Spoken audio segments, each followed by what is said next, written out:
Wow, ma.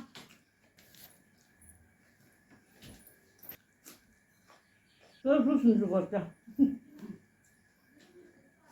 Vì mà tại vì có những đẹp ạ. Maya pakawra thongge tawri maro panglo hape ba gi chu hap to ni gi che khara hap ni de siga nakupi leire hoji to lani nakupi chu hap challa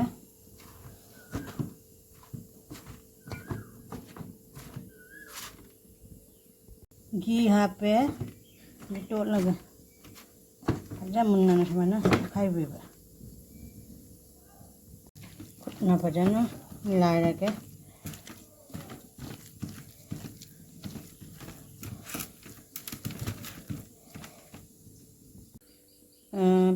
बेसन से टोट पर लोए रे हजी हौरनी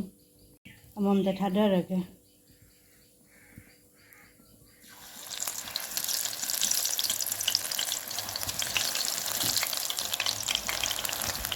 पकौड़ा थादर पर लोए रे मुल्ला को अंदर के पकौड़ा से ओंधो गए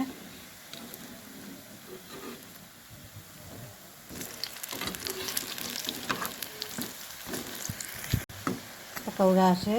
बोरा से ओंधो है मछली बना लो रे पकौड़ा से को खट लगे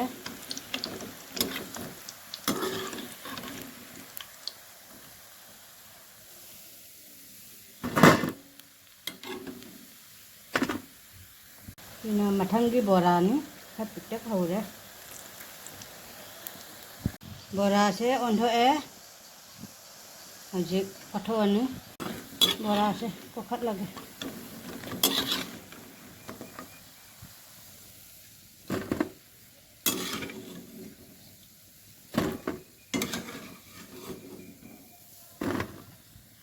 बोरा हो बोलो रे आलू जी ने मही हो दो मैं बको आलू से फुट ले बेसन टोट पर से जुम आइना कथा तौरे आलू से तो खाई रनी कुपी ले रे ना कुपी रिसिन टेस्ट पता सोक तो ना भाई 5 मिनट हो सोक तो दो मैं पांग हापे ऐसे ओ खाई रगा ने सोक तो दो 5 मिनट था रे जनम हाथ पांग हो तो हाथ पांग लगा ने सोक तो खंडे हम सोक तो चल लगे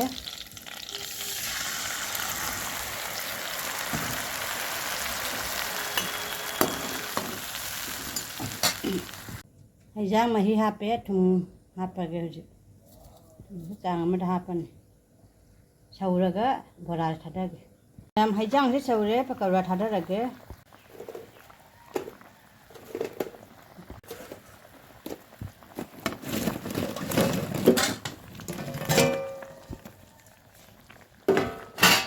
पकौड़ा थादरे हाक सहन लगा वो कने टके मैम पकौड़ा थोंने मचूरी दाम फजरे कमेंट हाइबिरो हाउगने हाउरोना असी लोरकपदा गरम मसाला थाने घी खरा थाने दुगैदे लोरे पकौड़ा फरिगोमनि लाइते मैम पकौड़ा थोंबसे लोरे हजि गरम मसाला थादराने गरम मसाला ननि मनम नसिना हाउदो गरम मसाला थादरे खायराने ए पकौड़ा थोंबसे लोरे गरम मसाला दाम चंगे मदुना मनम नसिना हाउदोनि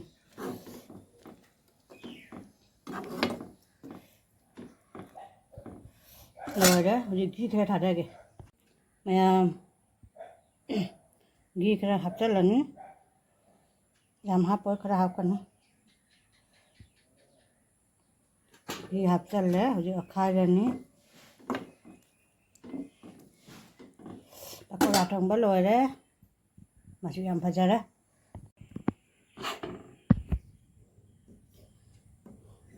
पकौड़ा थोंबसे को लगे सब तौरगे मचू याम फजरे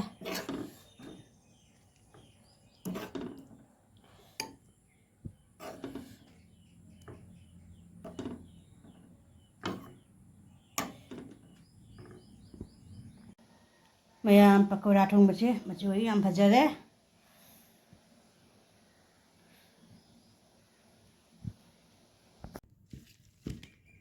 ꯃꯌꯥꯝ ꯁꯤꯡꯖꯨ ꯁꯣꯏꯒꯦꯅꯅꯦ ꯑꯩꯅꯅꯦ ꯑꯩꯈꯣꯏ ꯌꯨꯝꯗ ꯀꯣꯝꯕ꯭ꯔꯦꯛꯀ ꯁꯤꯒ ꯀꯩꯅꯣꯁꯦ ꯀꯩꯅꯣ ꯄꯦꯔꯨꯛꯁꯤꯒꯅꯦ ꯀꯣꯕꯤ ꯃꯅꯥ ꯇꯥꯕꯤꯁꯤꯒ ꯂꯩꯔꯦ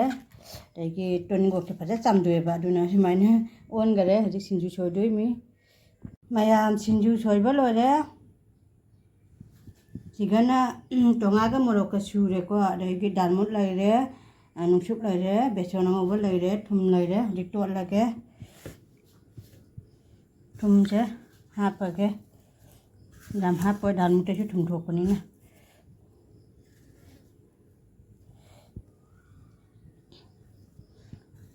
मठंग मठंग हापागे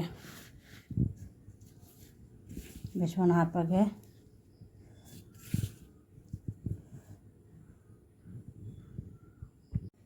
मैम लोग हाप लोरे हरी टोट लगे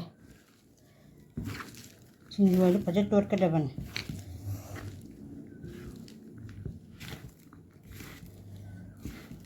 मीडी लैरम मदी हापे लैरम दे हापरो जेंगुदी अइना ꯉꯥꯁꯤꯡꯅ ꯆꯥꯏꯔꯕ ꯌꯥꯝꯅ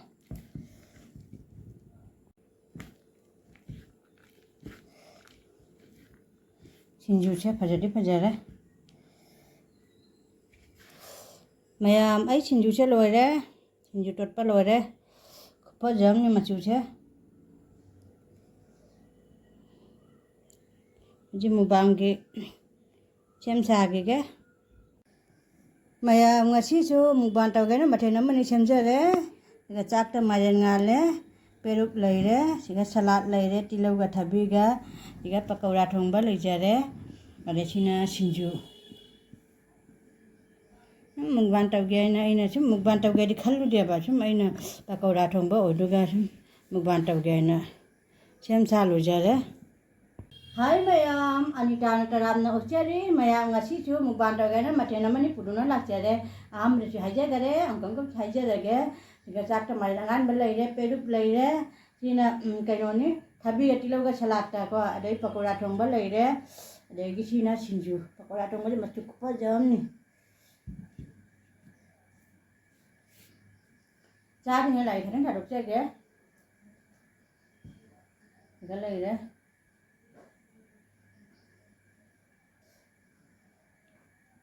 Tapi masjid nama tawaga, pakaian masjid nama cincu,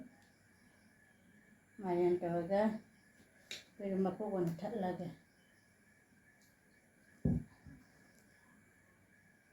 Lagi thadok loy re, yang capa hura ke,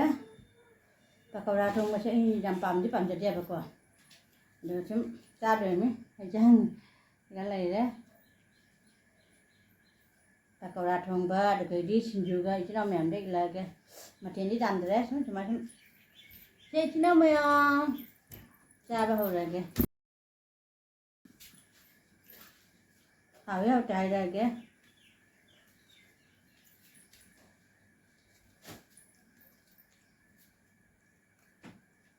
ku haw ma hawe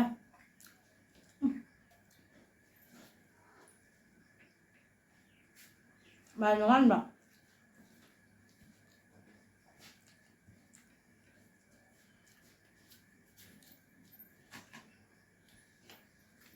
rồi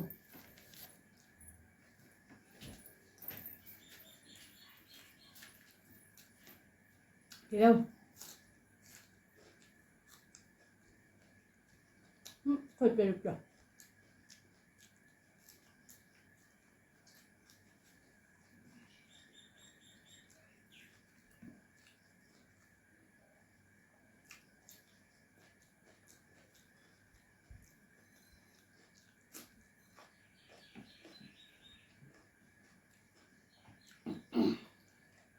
hả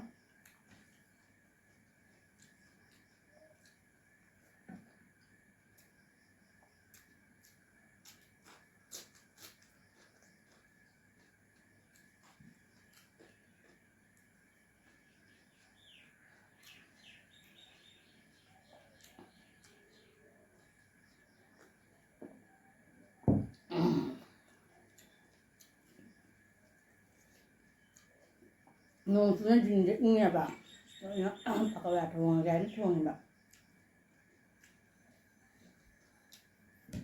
好了，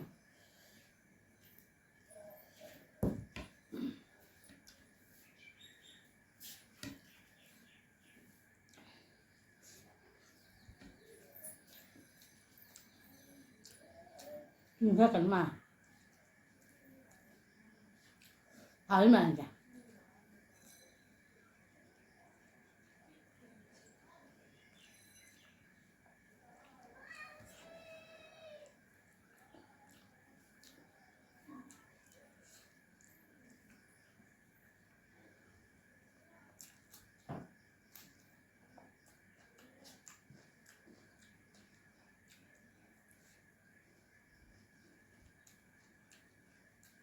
Terus juga dah.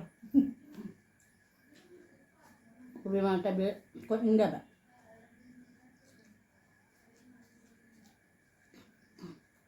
Hả?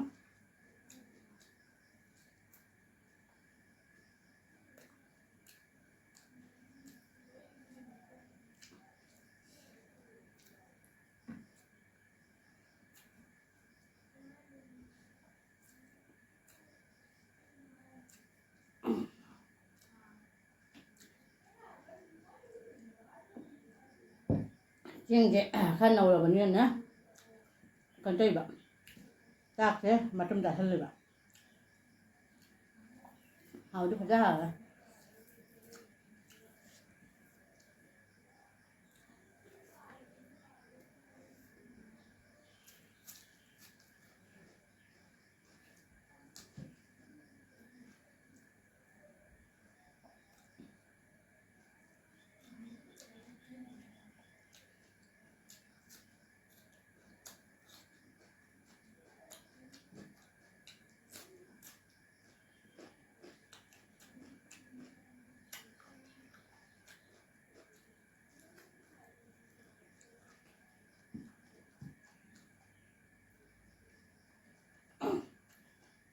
Hả?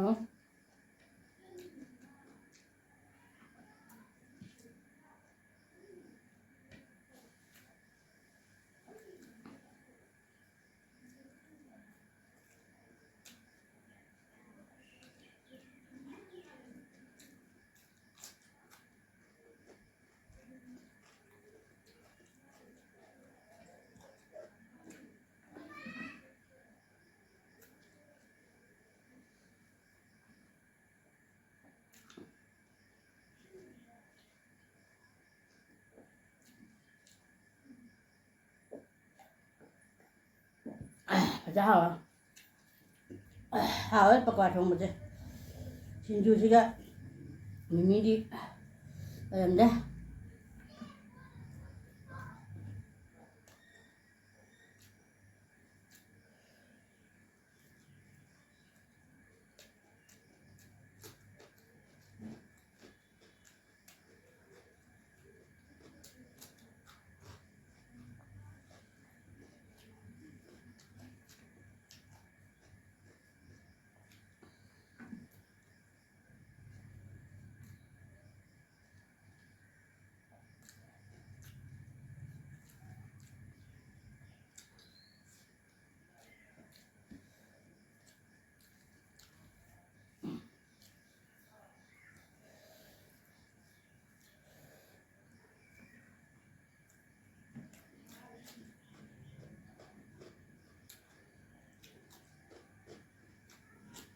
Hả?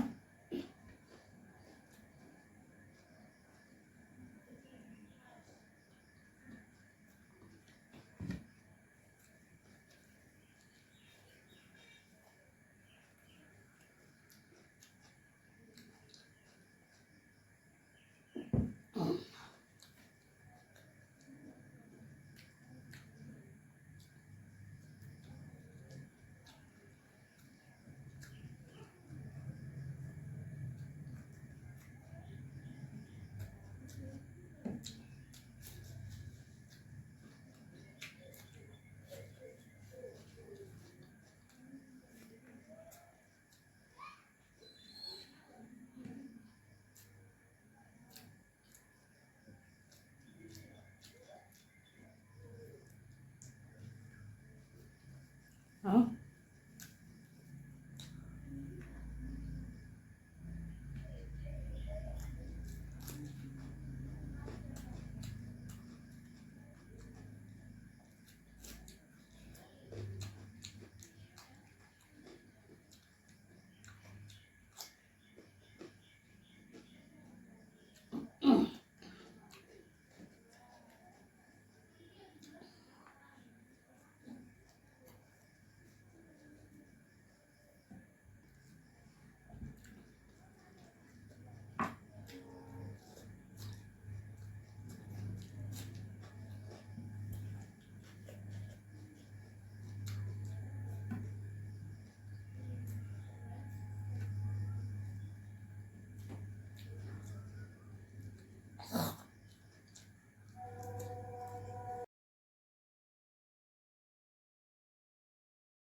ꯃꯌꯥꯝ ꯑꯩ ꯆꯥꯕꯁꯦ ꯂꯣꯏꯔꯦ ꯄꯀꯣꯔꯥ ꯊꯣꯡꯕꯁꯦ ꯍꯥꯎꯔꯦ ꯑꯃꯈꯛ ꯂꯦꯝꯃꯦ ꯆꯥ ꯉꯝꯗ꯭ꯔꯦ